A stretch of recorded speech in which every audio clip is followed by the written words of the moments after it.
টাকা যেগুলো মারামারি করতে সমস্যা কি? না কোনো সমস্যা নেই। অফ ক্যামেরায় অনেক কিছু করি, এগুলা কি ক্যামেরা অন? আমরা অনেক কিছু করি, Shit! ঝগড়া করি, আমাকে মারে। এই যে চুরি করে যে ভাইরাল হলেন, এটা কি আসলে প্ল্যানিং করা ছিল নাকি? না প্ল্যান।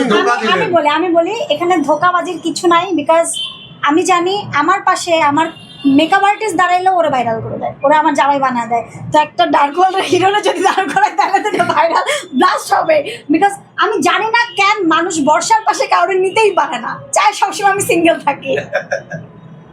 আচ্ছা, আরেকটা বিষয় সেটা হচ্ছে যে অনেকেই বলছে যে আপনি হচ্ছে মাঝে মাঝে সুযোগ পেলে মিথ্যে বলেন, কেন? দেয়ালে পিঠ থেকে গেলে সবার মিথ্যে বলতে হয়। আপনি বলছেন না, আপনি লাস্ট কবে বলছেন বলেন? না মৃত্যুর ভয় সবাই আছে, কেউই মিথ্যে কথা বলতে চায় না। আর মিথ্যে কথা কেনই বলবে?